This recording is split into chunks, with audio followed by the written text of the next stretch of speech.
Good morning, everyone. I'm Meng Xu. I'm going to talk about cyber-physical system checkpointing and recovery. Recently, attacks on cyber-physical systems has been discovered not only in research experiments but also in our daily lives. We have seen a lot of news on reporting the attacks on cyber-physical systems. For example, the US government shows how easy it is to hack drones. Researchers show that they can spoof the GPS signal to steer a yak away from its course. We also see that car hackers can use their laptop to control our cars of CPS autonomy, such as self-driving cars. Security in cyber-physical systems has become an important and urgent problem for us to solve. So, what's CPS security? Let's first have a look at the attack. The attack on cyber-physical systems wants to negatively affect the interaction between the system and the physical world. It can come from different attack surfaces. For example, it can come from the cyber attack surface where attackers can hack the computers or computer networks. It can also come from the environmental attack surface where hackers can inject malicious signals to sensors. For CPS security, we care about the development of technologies to defend against such attacks. It has different aspects. First, we want to discover new vulnerabilities to understand the attack better.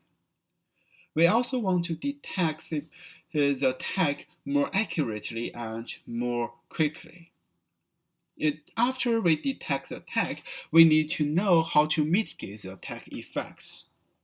In this work, we focus on how to mitigate the attack effect after the attack detection method tells us the system is under attack. To be more specific, we look at the sensor attack, where attackers can arbitrarily change the sensor measurement. It can come from the environmental attack surface, where hackers inject malicious signal, or cyber attack surface, where hackers inject malicious package through the computer networks. For example, if we look at the cruise control in our car, the cruise control wants to keep car at a constant speed. Under the speed sensor attack, the speed sensor's measurement is changed, so the car will think it runs at a lower speed and may accelerate itself and reach a very dangerous speed. So this is an example of the sensor attack. To defend against this attack, we make two assumptions. First, we assume there exist attack detection or identification techniques. For example, we can use some data-driven attack detection methods which take a set of data in a time interval to make the detection decision. And because it needs to use a set of data, the detection technique may take time. In addition, we assume that the controller code is not attacked directly. So in this work, we focus on how to improve the system's resilience.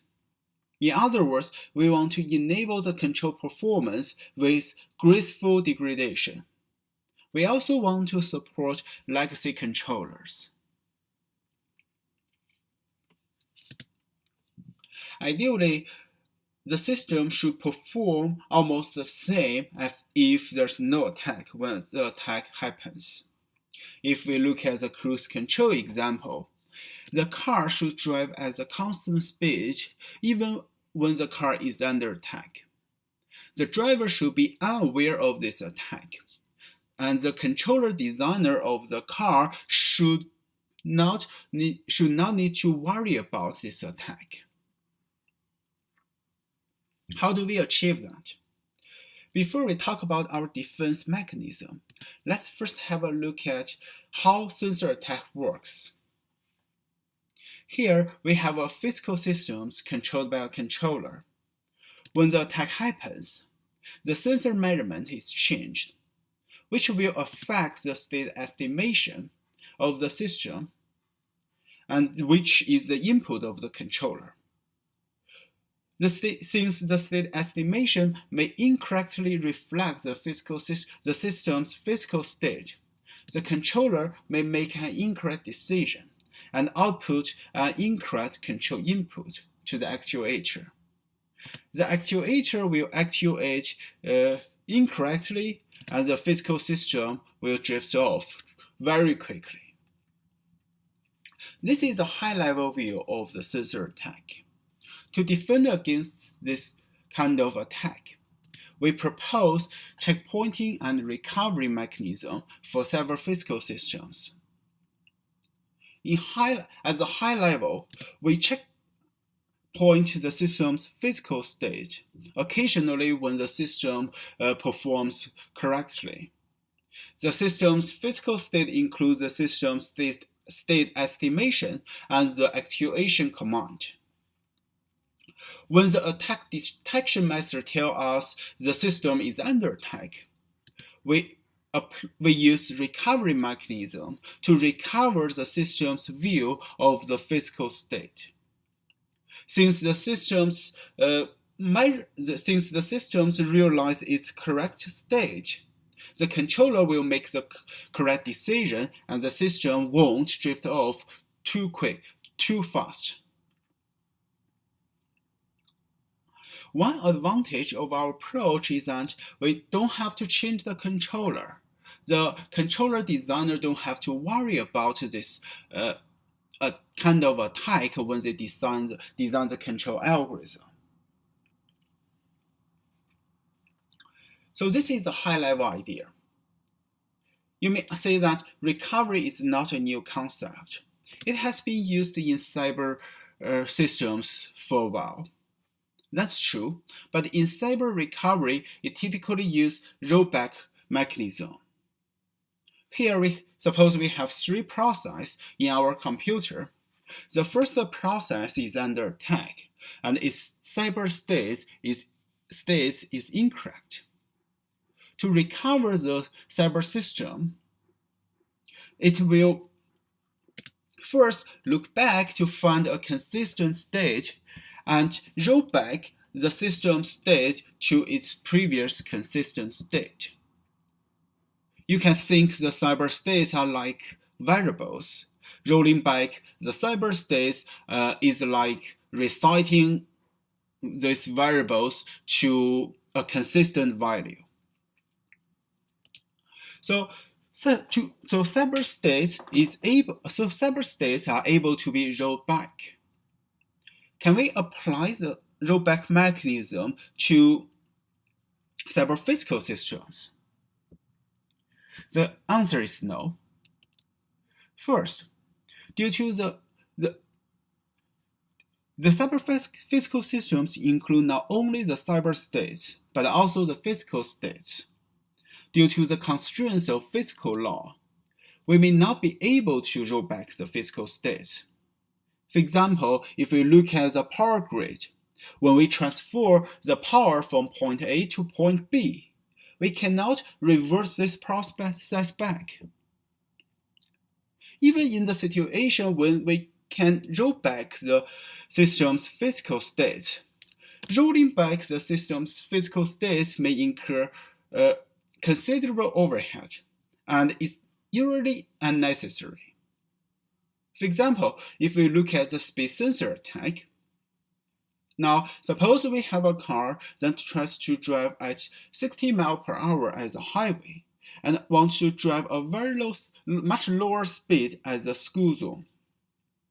When the sensor attack happens, the car's speed will drift off.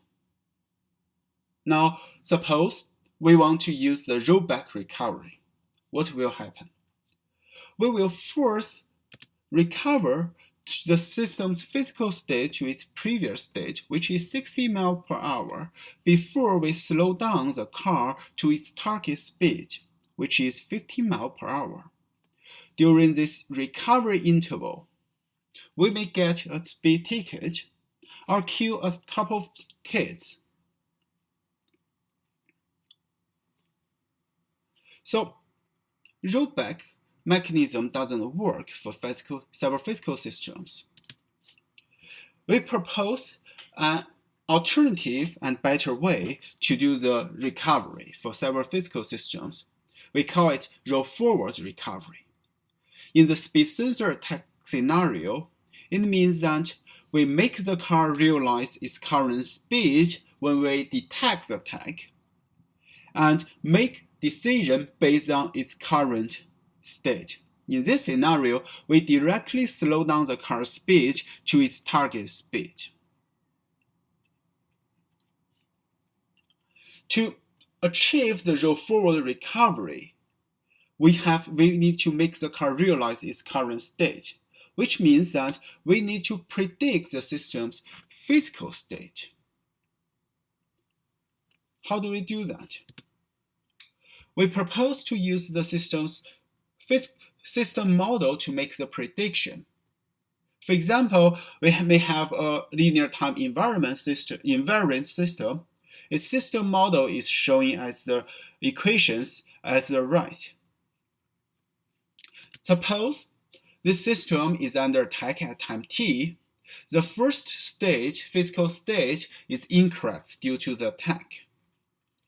To predict the system state at time t, we make two steps. First, we use the system model and the consistent state in the history to predict the system's current state at time t. And we know that the first element is under attack, so we use our predicted state value to replace the incorrect state. Now we have a new state estimation at time t. The first element is based on our prediction. The other two elements are based on the sensor measurement because those sensors are not under attack. Now we have got a corrected state at time t when we detect the attack. After time t, the system may still under attack. If we don't do anything, the system will drift off quickly. To make sure the system's control performance will not degrade dramatically, we propose recovery-based control. The idea is to use the recovered state at time t and the system model to make the prediction about the state in the future.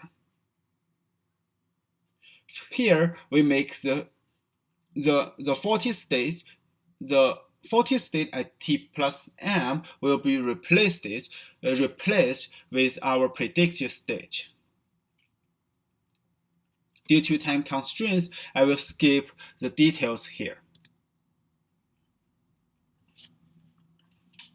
Now we have seen the roll-forward based recovery. We need to predict the system state at a certain time by using the system model and a global consistent state. We have seen an example of the system model, but we haven't seen the global consistent state. And we need to record the global consistent state so that we can use it for the recovery. To do that, we propose checkpointing protocol, which occasionally records the system's state estimation and actuation command. Now, in order to record the system's consistent state, we need to understand what consistent state means. Consistency means differently for cyber states and physical states. For cyber state, consistent means logical consistency. Depends on the message passing between this process. So in this example, these three green states are logically consistent, but they don't have to happen at the same time. For the physical state, consistent means timing consistency, which means that these three green states have to happen at the same time. Now, how do we record these consistent states? We propose a checkpointing protocol. Remember that we assume there exists some detection method. This detection method may use a set of data in a time interval to make the detection decision. And we don't know the states in this detection window are correct or not. If the system is under attack, these states may not be correct. If we use these states to make the prediction, we may make a wrong prediction. This will lead us to a unsuccessful recovery. To make sure we record the correct states, we propose a sliding window-based checkpointing protocol. It has 3 steps. First, when the system comes to the next execution period, and the detection method moves its detection window, we will buffer this new state before they pass the detection. Then, once a state passes the detection, we are confident it's correct, so we start it. After that, we delete the states that are no longer used for recovery so that we can save the storage. So this is the high-level idea of checkpointing protocol. Now we have seen the building blocks of our system. How do they work together? Suppose we have a physical system. At each execution period, which point is a system's state, which includes the state estimation and the command. And this assumes that so this is under the situation that the detection method tells us there's no attack, which means we are operating normally. If the detection method tells us the system is under attack, we immediately use our roll-forward-based recovery mechanism to predict the system's current state and replace the incorrect state with our predicted state. Now we have a corrected state at this time t, when we detect the attack. To ensure the system performance with graceful degradation, based on this recovered state, we use the system model to keep predicting the system states in the future and replace the incorrect states with the predict state. So this is a recovery-based control after we detect the attack and recover the system. Now, this is our checkpointing and recovery approach. How does it perform? We evaluate our mechanism with several scenarios. Here I will only talk about one. We build a test bed, which is an unmanned vehicle. It has 2 front wheels. Each front wheel is driven by a motor. Each motor has a speed sensor. We want to keep the vehicle travel in a straight line with a PID controller, which means that the 2 front wheels should travel at the same speed. We assume that the attacker modifies the speed sensor's measurement to a constant value. This will make these 2 front wheels drive at different speed, and the vehicle will not drive straight. Instead, it will make turns. How well does our mechanism work? We look at 2 cases: no protection and with our protection mechanism. When the systems operate correctly, Well, without attack, the vehicle drives straight. Now, under attack, the vehicle starts to make turns because the speed difference, which is the y-axis, is not zero anymore. Since we don't do any protection, the speed difference will keep to be a non-zero value, which means that the vehicle will keep turning. In our situation, when the attack happens, but before we detect the attack, the car will make a slight turn because we don't know the system is under attack. But once the detection method detects the attack after 1 second, and we immediately apply our recovery mechanism in the next execution period and recover the system state. After that, we use our recovery-based control to maintain the car travel almost straightly. As you can see here, the speed difference is small. We have successfully mitigated the attack effect. One thing to know here is that the system's control performance will gracefully degrade because the prediction error in our mechanism may accumulate as time goes by. So, to conclude, we propose a CPS checkpointing and recovery mechanism to mitigate the attack effect. It has a sliding window-based checkpointing protocol, a roll-forward recovery mechanism to recover the system state when we detect the attack, and a recovery-based control to maintain the system's control performance with graceful degradation. We show the feasibility and performance of our approach with case studies. In the future, we plan to extend our systems to the systems that doesn't have accurate models, or their models may change over time.